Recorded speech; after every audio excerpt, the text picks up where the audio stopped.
Buenas tardes, Gabriela, ¿cómo está usted? Bien, gracias.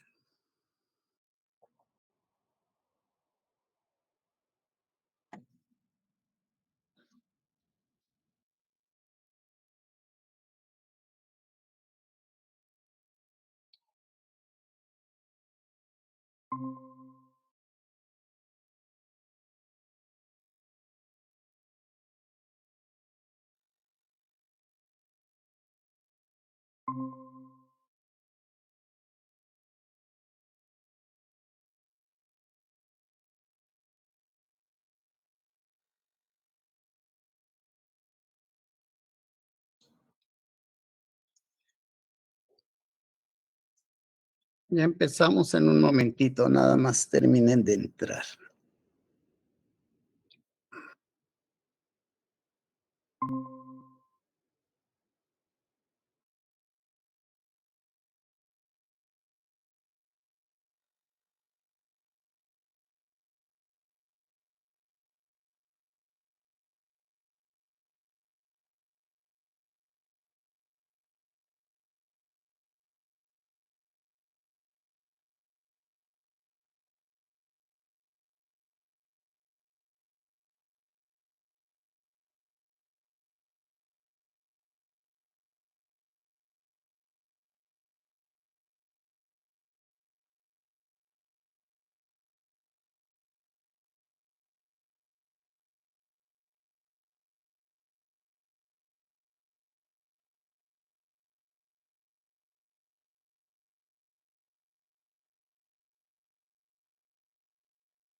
Tengan ustedes una bonita tarde.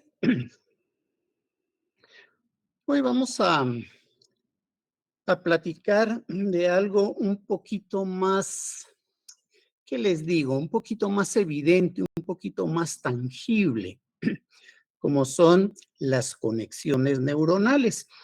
Porque ya ven que hemos estado platicando sobre la forma en la cual se tiene la percepción del ambiente sin que necesariamente haya unos órganos especializados para esa percepción, como platicábamos ayer, para la orientación y ese llamado GPS, la forma del aprendizaje que hablábamos de los idiomas y demás, que pues al final son efectivamente son conexiones neuronales que tienen que darse para guardar este conocimiento que vamos a ver con unos artículos más adelante, cómo es que se guarda la memoria.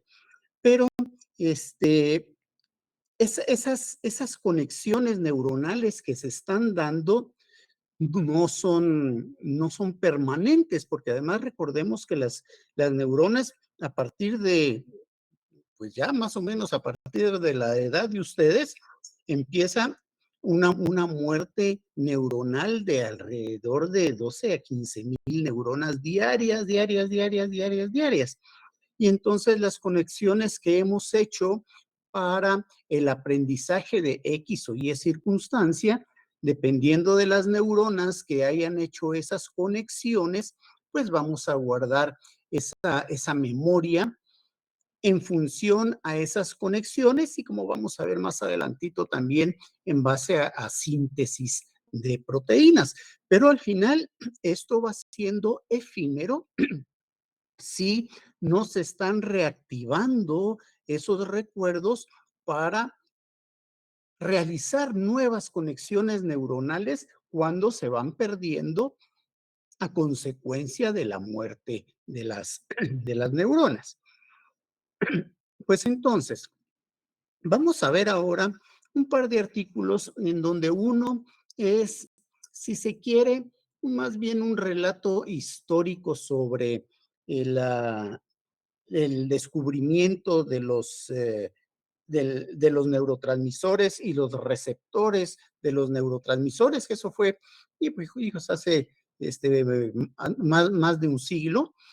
Pues, entonces, el primero que se tuvo ya con certeza cómo era el funcionamiento de este neurotransmisor fue la acetilcolina.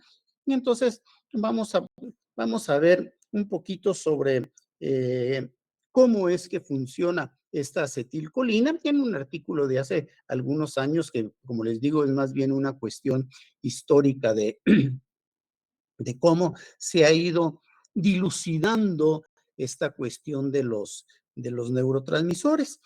Y por otro lado, vamos a ver sobre la formación de las sinapsis, o sea, las conexiones neuronales. Porque ya ven que yo les estoy diciendo que la memoria, el aprendizaje, al final resulta siendo la estimulación de determinado tipo de neuronas que tienen plasticidad, o sea, que tienen la capacidad de hacer esas conexiones, y luego síntesis de proteínas,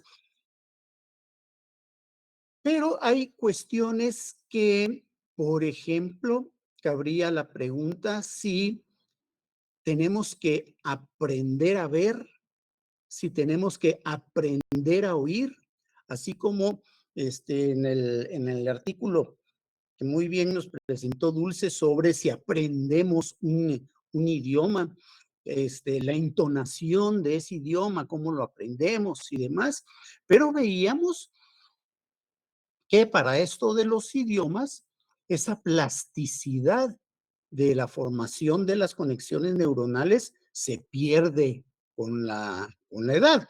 Entonces, hay una ventana específica cronológica en donde se facilita esta cuestión de los idiomas y la música, por ejemplo, habíamos comentado también. Pues hay muchas conexiones neuronales que las tenemos como decimos de cajón, pero esas conexiones neuronales fue indispensable que hubiese estímulos para ese tipo de neurona específico para que se formaran esas conexiones. Cuando no se forman esas conexiones, se pierde esa capacidad que a lo mejor consideramos algo innato, que si nos referimos a la necesidad de un estímulo para que se den las conexiones neuronales y a eso le estamos llamando aprendizaje, pues a lo mejor podríamos considerar que tenemos que aprender a ver, tenemos que aprender a oír. Entonces, hoy Kimberly nos va a presentar estos dos artículos sobre cómo se dilucidó el funcionamiento de los neurotransmisores y en particular los ensayos que hicieron con las conexiones de la vista, que fue el modelo que utilizaron para ver cómo hasta durante el desarrollo embrionario tienen que darse determinados estímulos para que se den las conexiones del sistema nervioso. De hecho, pues estamos claros que para todo el proceso de desarrollo embrionario se necesitan estímulos específicos para que se lleve a cabo determinado proceso de desarrollo. Entonces, esos son a los que en embriología se le llaman los inductores, que cuando no aparece determinado inductor, por ejemplo, de lo que hemos platicado del desarrollo del tubo neural.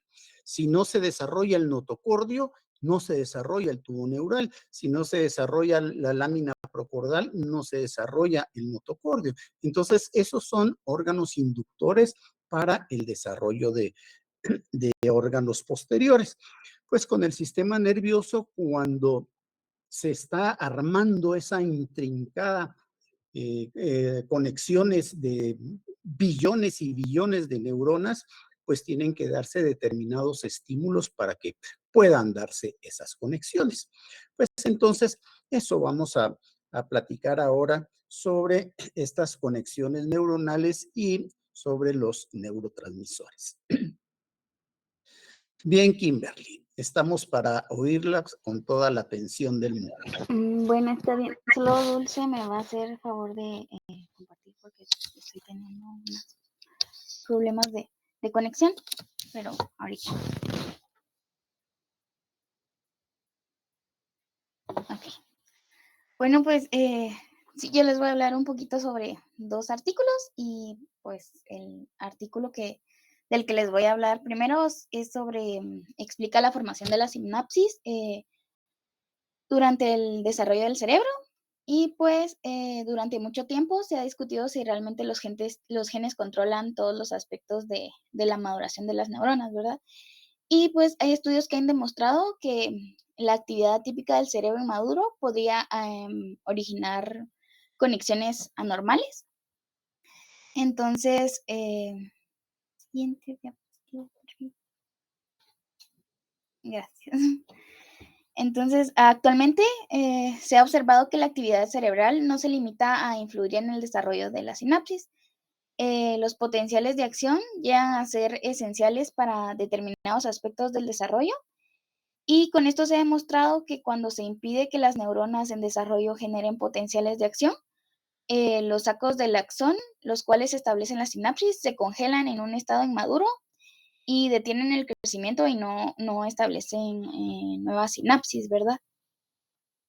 Entonces, la suspensión de este proceso diferenciado es necesaria, ya que algunas vías se establecen durante la gestación y cuentan con plasticidad durante un periodo limitado, ¿verdad? Después del nacimiento. en el cual la red de conexiones se ajusta. Sin embargo, cuando termina el proceso, las vías pierden su capacidad de transformación, lo que permite que el sistema maduro responda correctamente a un estímulo determinado, ¿verdad? En el caso de los sistemas responsables del aprendizaje, esto pues nunca pierde su plasticidad, ¿verdad? Por eso nos permite adquirir nuevos conocimientos, o sea, nuestro cerebro como no pierde esa plasticidad, nosotros podemos ir como constantemente aprendiendo, aunque claro, tal vez como con menor habilidad que al principio, ¿verdad? Y los cerebros de los mamíferos son muy distintos, pero todos tienen procesos similares durante el desarrollo y comparten las pautas de crecimiento y de maduración.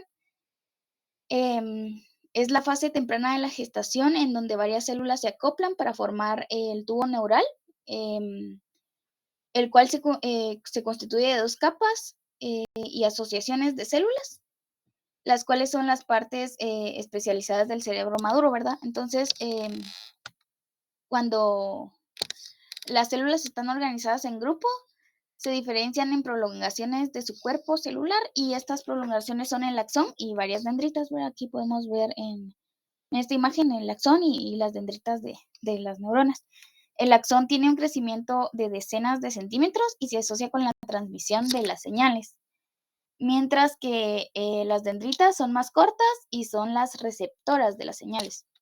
Los axones, cuando están en crecimiento, se extienden hasta zonas específicas del cerebro primitivo por medio de señales químicas y por una trayectoria que se cree que esta es determinada por los genes. Entonces, cuando el axón llega a su destino, se desarrolla un sistema de ramificaciones y cada ramificación cuenta con un saco terminal. Y estos sacos establecen sinapsis con las dendritas o las regiones receptoras de las células afectoras. Entonces, eh, la, la mayoría de las sinapsis tiene una región especializada en el saco axónico. Hay una región receptora en una dendrita y una hendidura entre las regiones. Y cuando se establece la sinapsis, aquí es en la esquina superior izquierda, podemos ver como que la zona de la receptora y ahí está en medio de el axón y las dendritas, pues la hendidura, ¿verdad? Y cuando se establece la sinapsis de estas señales, se pasan entre neuronas. eh, y es importante ya que la mayoría de regiones del cerebro de los mamíferos cuenta con estas transmisiones que son de naturaleza química. Entonces, en este proceso, el saco presináptico libera neurotransmisores que pasan por medio de esa hendidura que está ahí y se une a las moléculas que son las receptoras que están en una membrana postsináptica, ¿verdad? Lo que provoca modificaciones morfológicas de los receptores y activa canales donde entran las células o salen ciertos iones. Entonces, los impulsos nerviosos se propagan a lo largo de la acción de la célula, lo que puede lograr que se desencadenen moléculas neurotransmisoras, y más adelante les voy a explicar más a fondo de las moléculas neurotransmisoras, pero estas son propias de la célula y también llegan a actuar como una nueva serie de neuronas. Y el potencial de acción consiste en estos impulsos que duran milésimas de segundos o tal vez menos y alteran y autolimitan el potencial de las membranas. Y estos potenciales de acción se pueden desencadenar en las células estando en reposo luego de que el flujo neto de los iones aumente la carga positiva, ¿verdad? Y en el artículo número 2 está más relacionado con los neurotransmisores, ¿verdad?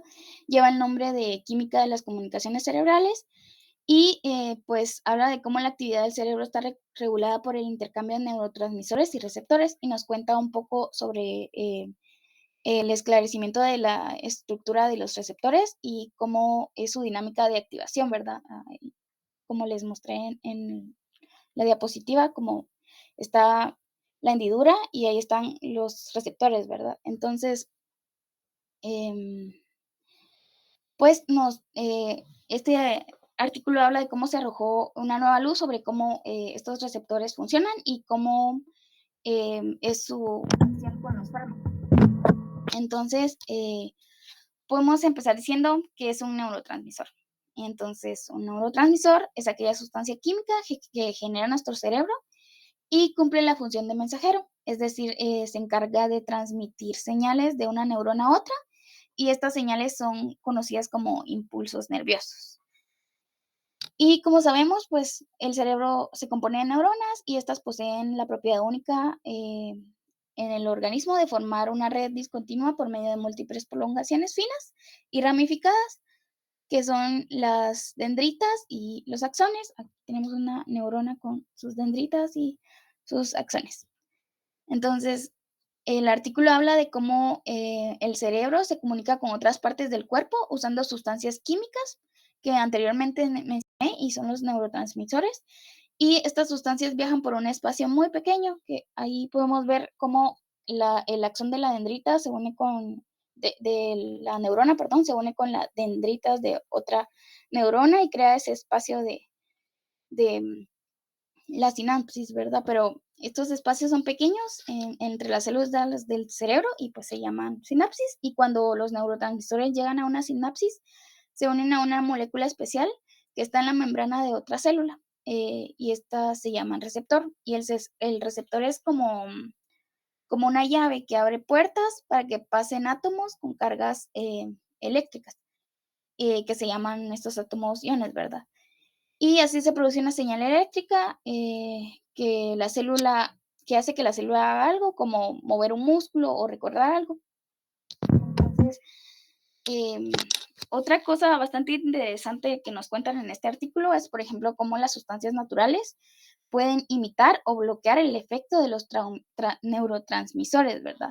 Por ejemplo, la nicotina del tabaco se parece a un neurotransmisor que es el primer neurotransmisor que se estudió, que es la acetilcolina, y del cual les voy a hablar un poquito más adelante. Y este ayuda a controlar los movimientos, la memoria y el aprendizaje. Pues entonces la nicotina se une al mismo receptor que se une la acetilcolina y lo activa, por eso se llama agonista, ¿verdad? La nicotina es agonista en los receptores de la acetilcolina porque pues lo pueden activar. Pero también está el curare, que el curare es, aquí podemos ver la planta del curare, y es una sustancia que usaban algunos indígenas para envenenar sus flechas, ¿verdad? Lo que hacían era como que usar el veneno de esta planta, lo untaban en las flechas y con eso como que a sus presas las paralizaban, ¿verdad? Entonces, sí, el curare se une al mismo receptor que se une la acetilcolina y la nicotina, pero en lugar de ser agonista y activarlo, el curare lo bloquea, entonces por eso se llama antagonista competitivo. También hay otros, como hay muchos neurotransmisores y receptores, entonces como el opio de la adormilera, ¿verdad? Contiene una sustancia llamada opiáceos. Y estos se parecen a unos neurotransmisores de las endorfinas y ayudan a aliviar el dolor, ¿verdad? Y a producir placer. Entonces, los opiáceos también se unen a receptores de las endorfinas y los activan, por eso también son agonistas, así como los receptores de la acetilcolina, ¿verdad? Donde también se puede llegar la nicotina y el curare, ¿verdad? Solo que uno lo activa y el otro lo inhibe. Entonces, en el texto también nos cuentan cómo algunos científicos estudiaron el efecto de estas sustancias naturales sobre el sistema nervioso. Por ejemplo, Claude Bernal descubrió que el curare no afectaba al cerebro, sino a los nervios y a los músculos de todo el cuerpo. Causaba una muerte por asfixia al impedir pues la respiración. Y el científico John Newport estudió el efecto de la nicotina y el curare de ambos sobre los músculos de pollo, ¿verdad? Y demostró que había una molécula especial en el músculo que reaccionaba con estas sustancias y fue ahí donde pues la llamó receptor, ¿verdad? También observó que la nicotina y el curare solo tenían efecto si tocaban como una terminación nerviosa, lo que indicaba que había una comunicación química entre el nervio y el músculo. Entonces también se empezó a estudiar más a fondo después de esto el receptor del neurotransmisor de la acetilcolina y para esto los científicos usaron unos peces que tienen un órgano eléctrico que les sirve para dar descargas a sus enemigos o presas, ¿verdad? Este pez es el pez torpedo y tiene un órgano eléctrico. Aquí podemos ver en la imagen dónde se encuentra ubicado el órgano eléctrico de del pez torpedo, que es, y pues tiene ese órgano eléctrico que usa la acetilcolina para generar las descargas, ¿verdad? Este órgano tiene muchas sinapsis con la acetilcolina y, por eso se facilitó para el momento de estudiarlo el aislamiento de este receptor, ¿verdad? Entonces, lo que hicieron básicamente fue, los científicos nos trituraron el órgano eléctrico y lo separaron por centrifugación con unos fragmentos de membrana que provenían cabal de las células del órgano eléctrico, y estos fragmentos, se cerraban sobre sí mismos y formaban vesículas, que podían llenarse con iones, radioactivos. Entonces, los científicos, después de hacer eso, añadieron acetilcolina a la suspensión de las vesículas y observaban que estas aumentaban el flujo de los iones, ¿verdad?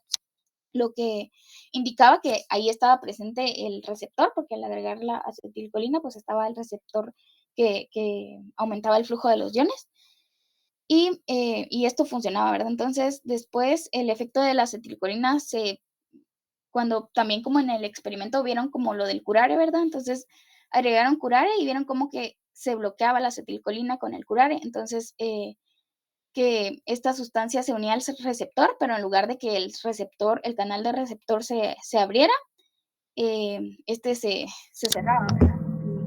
Y que se abriera. Entonces lograron dispersar la membrana de las vesículas con detergente para tener como que solo la membrana con los receptores y aislaron la proteína, ahí está en la esquina inferior, em,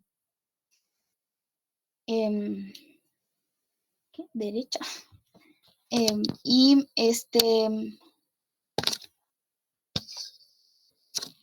nos hablaban de que pues la membrana, con detergente la aislaron. Entonces, la proteína tenía una masa molecular de unos 300.000 Daltons y una forma de roseta, con 5 subunidades diferentes, que son la alfa, beta, gamma y delta. Y, los científicos determinaron la secuencia de aminoácidos. Acá está la roseta, ¿verdad? Y, creo que no se ve bien en la imagen, pero están, las subunidades, ¿verdad? Alfa, hay 2 alfa, beta, gamma y delta.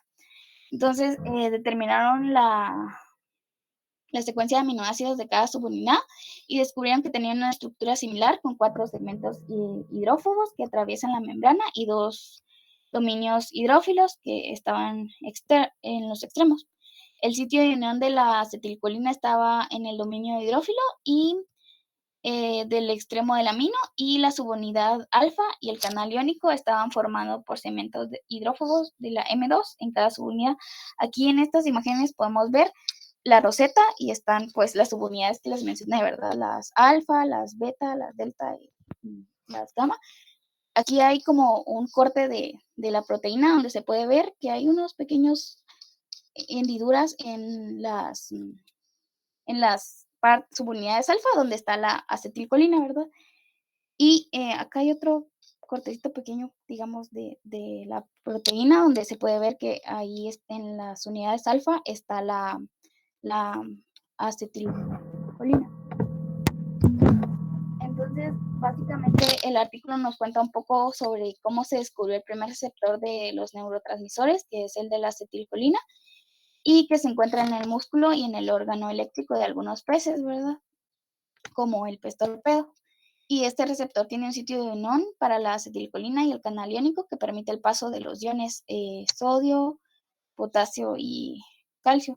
Y también nos cuenta un poco de cómo existen muchos neurotransmisores, ¿verdad? Porque son muchísimos los neurotransmisores y también se identificaron en el artículo se habló sobre otros receptores de los neurotransmisores en el cerebro, como los receptores de la glicina, los receptores del GABA, que este es el principal neurotransmisor inhibitorio del cerebro y ayuda a reducir la actividad neuronal. Y algunos fármacos que actúan sobre este son los ansiolíticos, como las benzodiazepinas, que lo potencian, y los convulsionantes que lo disminuyen, ¿verdad? Como que hay en los receptores fármacos que los potencian o que los inhiben, ¿verdad? Y también se habló de los del glutamato, que pues este es el principal neurotransmisor excitatorio en el cerebro y ayuda a aumentar la actividad neuronal.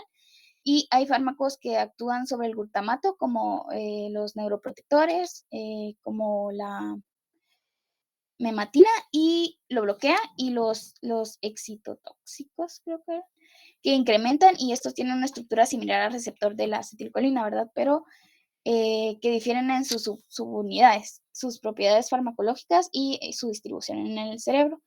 Y pues una pequeña conclusión sobre estos artículos es que pues la sinapsis de las neuronas es bastante importante en el desarrollo y que los receptores de los neurotransmisores son moléculas bastante complejas y que son dinámicas y pues regulan la actividad cerebral y se pueden estudiar mediante técnicas bioquímicas y genéticas y como vimos en los experimentos que se realizaron, ¿verdad? Y pues se destaca también la importancia de los receptores para entender cómo funciona el cerebro y pues las alteraciones con diversas enfermedades y fármacos que utilizamos.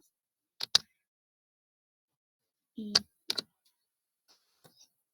y ya.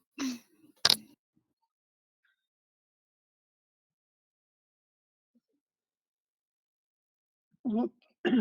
Sí, este, mire, lo de los ensayos en los ojos de gatos me lo dejó todo en el tintero.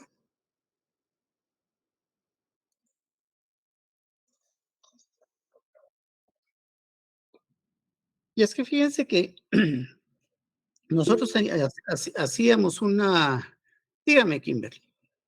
Sí, sí, yo es que como primero vi un artículo y como era el de los neurotransmisores y fue como que el del como que me empapé y me llamó la atención y después dije: "Tal vez me extiendo mucho", y ya solo como que tal vez hablé lo básico de el de la sinapsis de las neuronas y ya no conté lo de los gatos.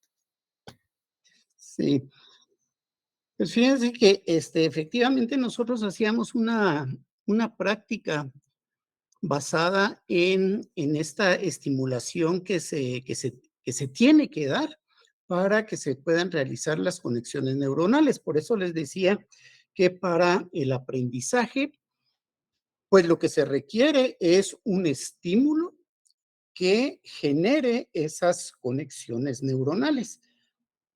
Y la suma de infinidad de conexiones neuronales son las que guardan ese conocimiento, esa memoria, lo que al final va a ser el aprendizaje. Lo que está más establecido es cómo se guarda esta información. Lo que está más difícil de dilucidar todavía es cómo se baja esa información, porque mientras más elementos haya para el recuerdo de alguna experiencia, vamos a decir que se necesitan este, 8 conexiones, voy a hablar en números completamente relativos, 8 conexiones para bajar un recuerdo y que podamos expresar ese recuerdo en palabras, en lo que quieran.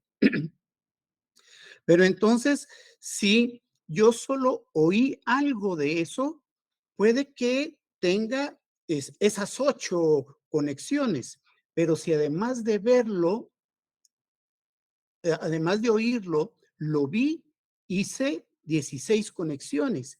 Y si además lo sentí, este, hago otras 30 conexiones. Pero entonces, de cualquier manera, necesito solo 8 para guardar ese recuerdo.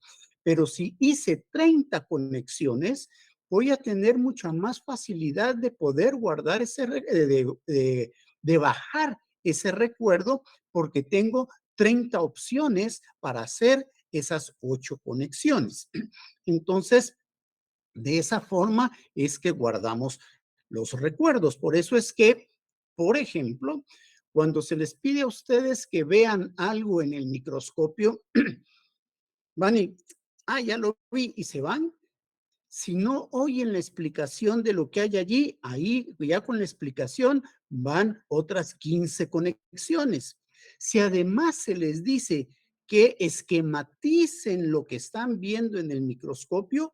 Entonces, eso va al cerebro y para poderlo llevar a la mano van otras 30 conexiones.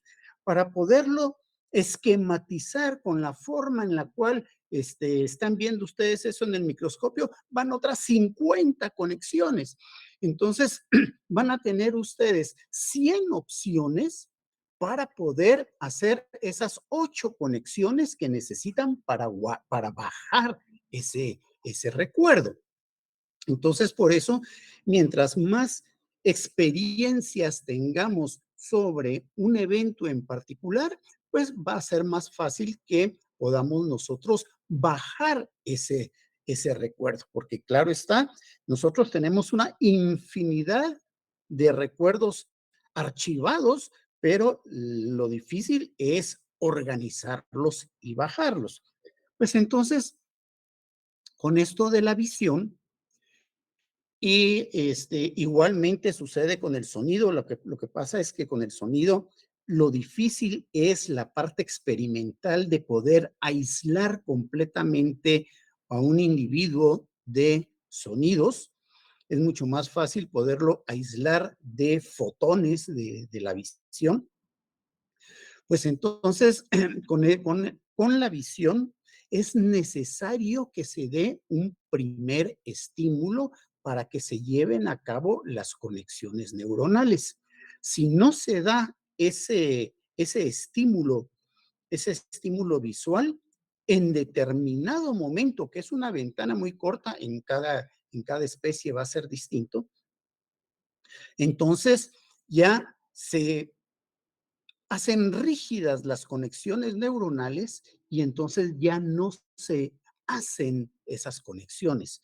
Ya las dendritas pierden la capacidad de hacer las conexiones con las otras neuronas y entonces ya no hay forma de poder rehacer esas conexiones neuronales.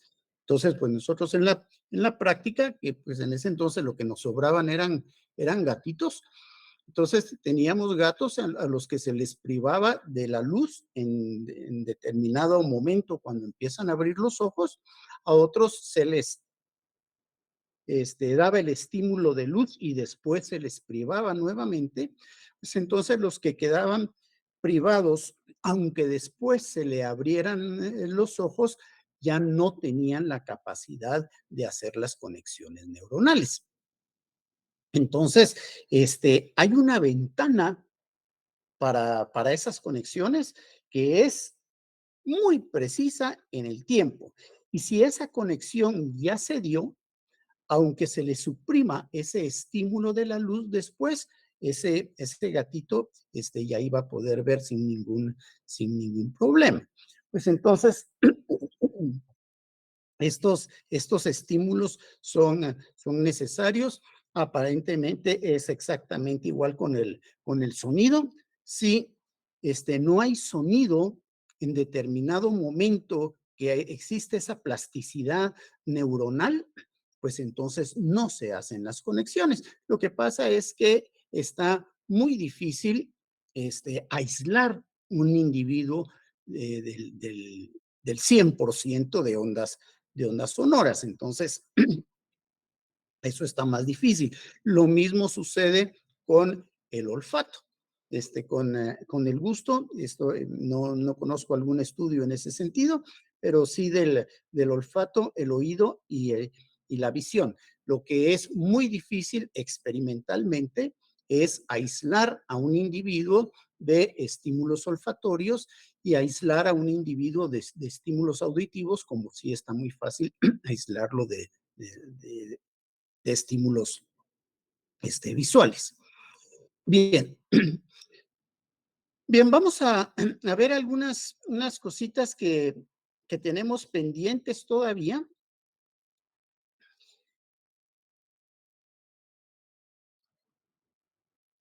porque cuando nos metimos a platicar sobre sistema nervioso, me salté muchas cosas porque lo que requeríamos en ese momento para la práctica era lo que requeríamos conocer sobre las vesículas cerebrales. cuando vimos el cerebro en el laboratorio. Pero hay algunas otras cuestiones que necesitamos ir viendo justamente ya sobre la histología del sistema nervioso.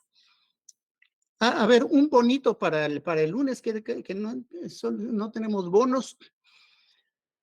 Ahorita Kimberly nos platicaba sobre los ensayos que hicieron con la nicotina, con los receptores de acetilcolina, que de hecho, como experimentalmente estos receptores de acetilcolina recibían la nicotina, podían ser receptores de la nicotina, todavía van a ver ustedes este, algunas publicaciones que se les sigue llamando receptores nicotínicos, porque a la hora de ensayar con ellos aún se sigue utilizando la nicotina como bloqueador para los receptores de acetilcolina, porque no solo hay un receptor de acetilcolina, entonces hay varios receptores nicotínicos. Pues entonces, a ver, el bono es por qué la nicotina genera dependencia. Ya ven, no sé si conocen ustedes a algún fumador empedernido que le resulta pero muy difícil deshacerse del cigarro. Y bueno, y ahora hasta opciones que hay para deshacerse del cigarro, pero es imposible deshacerse de esa dependencia de la nicotina, pues se ponen parches de nicotina y un montón de alternativas que les dan para poder irse deshaciendo del vicio del cigarro. Pues entonces, ¿por qué? ¿Qué es lo que hace la nicotina que crea esa dependencia que le resulta tan difícil a las personas fumadoras poder dejar el cigarro? Ese sería el bonito, bien bonito para el lunes entonces. No es este el que quiero. Déjenme ver. Así.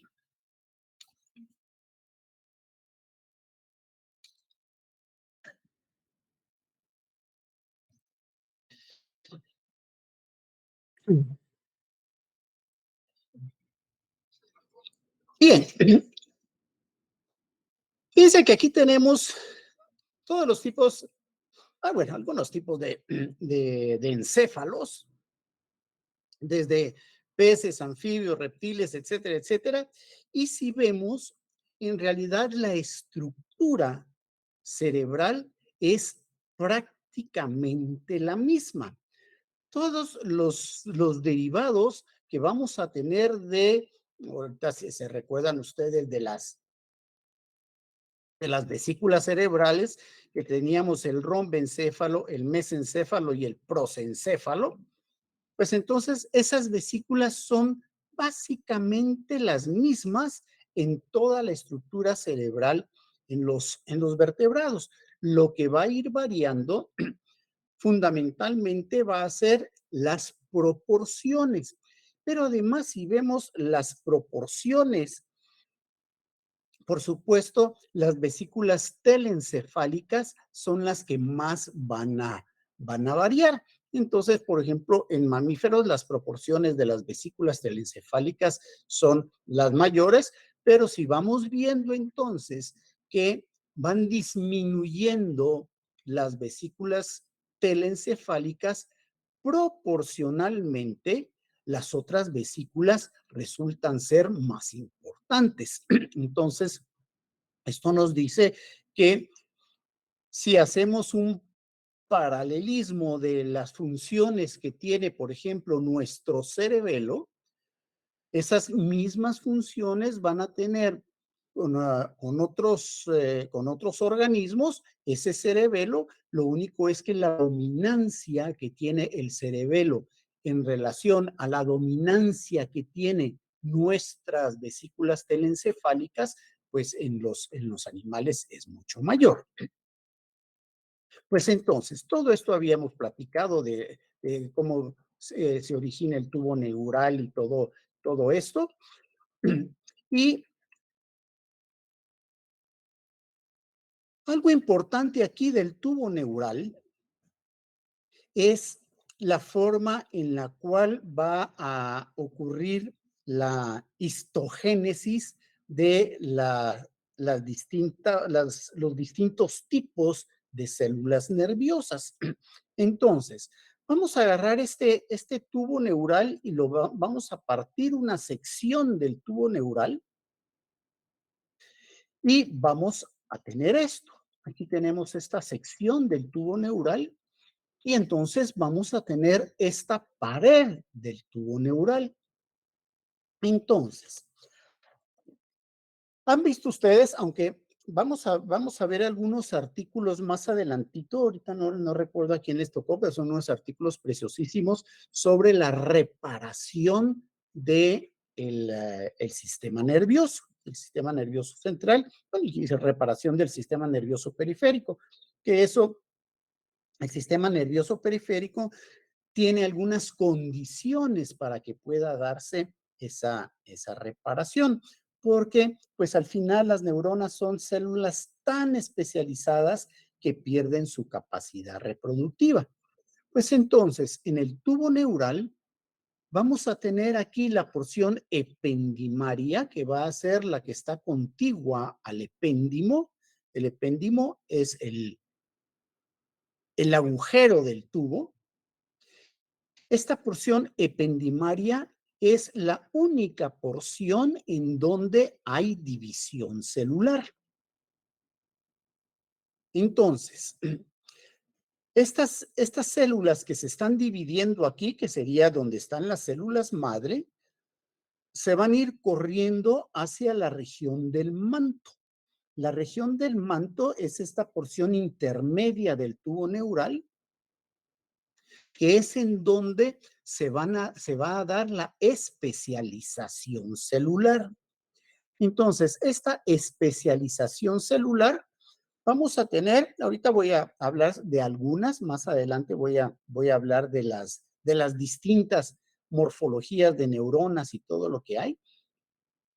Pues entonces, vamos a dividir en principio en cuatro estirpes, en cuatro familias celulares. Unos van a ser los neuroblastos, que esos van a dar origen a los distintos tipos de neuronas, que vamos a ver que hay neuronas unipolares, bipolares, multipolares y demás. Por otro lado, están los glioblastos. Los glioblastos son los que dan origen al glía. Del glía hay microglia y macroglia.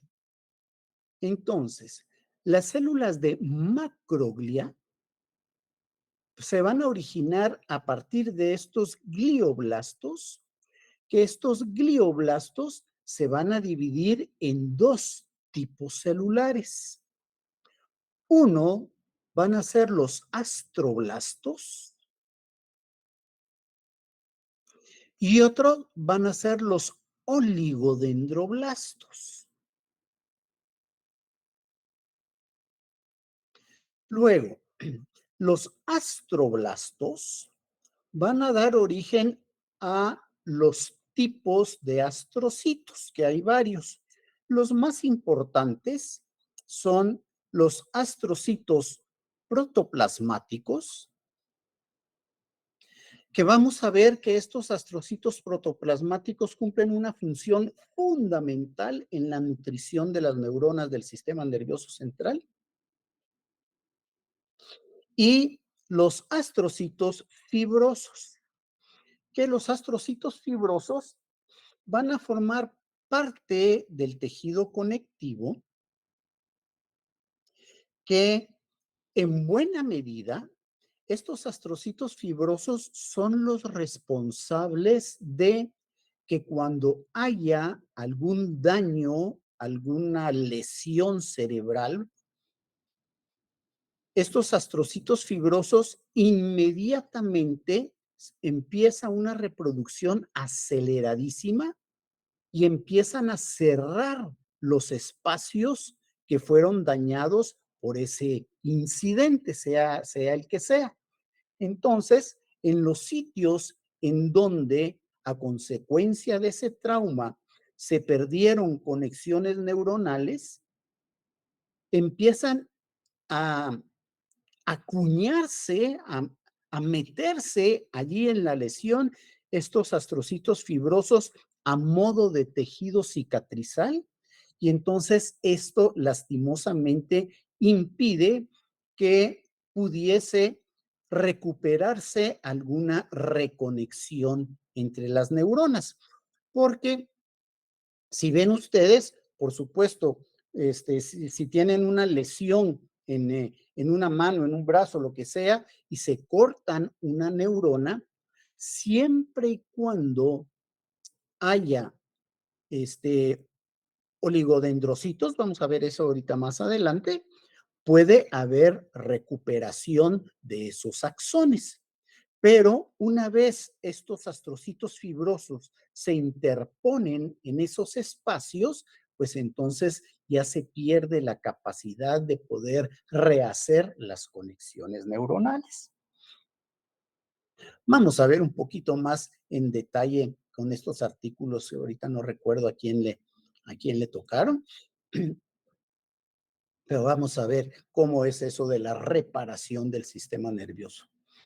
Y por otro lado, tenemos los oligodendrocitos, que estos oligodendrocitos, función fundamental va a ser la formación de las capas de mielina, que las capas de mielina son indispensables para la transmisión del impulso nervioso, pero son muy distintas estas capas de mielina en el sistema nervioso central y en el sistema nervioso periférico. Entonces, vamos a ver algunas diferencias esenciales que hay en los oligodendroblastos, en el sistema nervioso central y en el sistema nervioso periférico. Por otro lado, tenemos otro tipo de células ciliadas que, si bien se especializan aquí, estas migran nuevamente a la porción ependimaria y quedan aquí en el borde del epéndimo, del agujero, y estas son las que hacen que circule el líquido cefalorraquídeo. Estos tienen estos cilios que ven ustedes acá, y entonces eso hace que esté circulando el líquido cefalorraquídeo. Luego aquí tenemos también la, la formación de los plexos coroideos, que son prolongaciones hacia el epéndimo, que los plexos coloideos son los responsables de la síntesis y secreción del líquido cefalorraquídeo. El líquido cefalorraquídeo al final es es una filtración del plasma sanguíneo que es secretado al epéndimo y a los ventrículos cerebrales. Ahí está circulando todo el líquido cefalorraquídeo.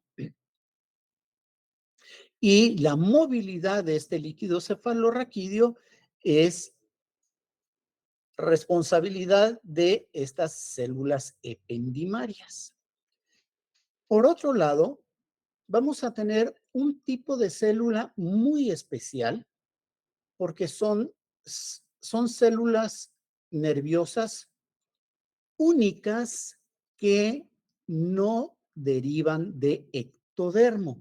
porque recuerdan que el tubo neural se origina del ectodermo, ¿verdad? Pues entonces, las células de microglia, las mencioné cuando hice la diferenciación de macroglia y microglia, estas células de microglia son el tejido conectivo externo de todo el sistema nervioso central y se originan de células de mesodermo que está contigua al tubo neural. Entonces, vienen de células mesenquimatosas, o sea, células mesodérmicas, estas células del sistema nervioso central, que son parte del tejido conectivo del sistema nervioso.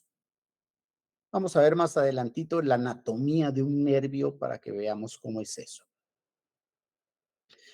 Y por otro lado, otra división que ya en algún momento la mencionamos y en alguno de los artículos salió a colación también, es esta división que tenemos de los tipos de neuronas que hay en el tubo neural.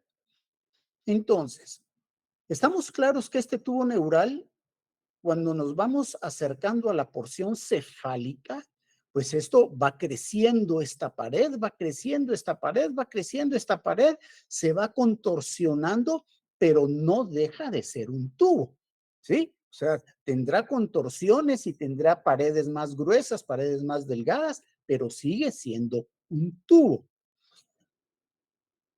Y entonces, en todo este tubo neural, la porción dorsal, o sea, lo que da aquí hacia la espalda, que habíamos mencionado que esto era la placa del techo. Sí, aquí está la otra.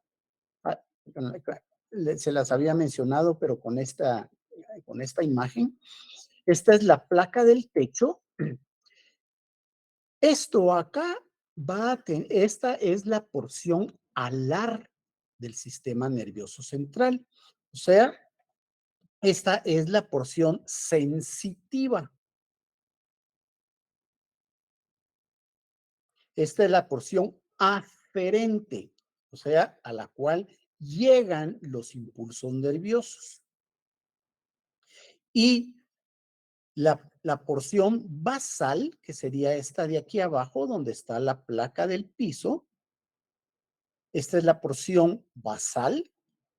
Esta es la porción eferente, o sea, es la porción motora.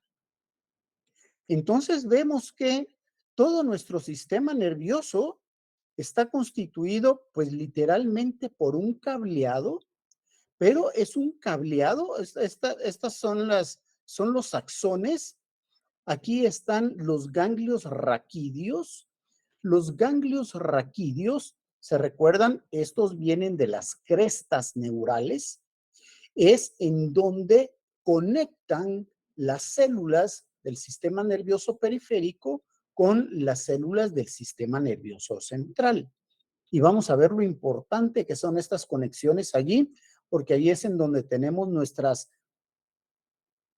neuronas reguladoras, nuestras motoneuronas reguladoras que están conectadas al cerebro, y ahí es en donde tenemos toda la regulación de nuestros movimientos. Pues entonces, aquí vamos a tener nosotros nuestros ganglios raquídeos en donde están nuestras conexiones entre el sistema nervioso periférico con el sistema nervioso central.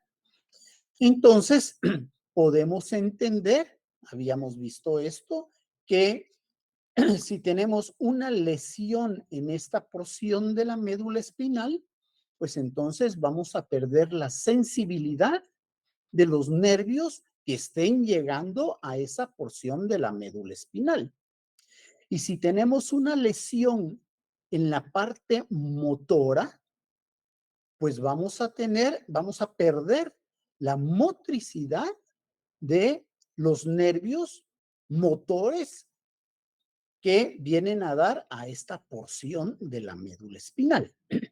Pues entonces vemos que nuestra médula espinal está dividida transversalmente aquí en la pared del tubo, en la porción ependimaria, en la porción del manto y en la porción marginal, que la porción marginal es la porción blanca de la médula espinal.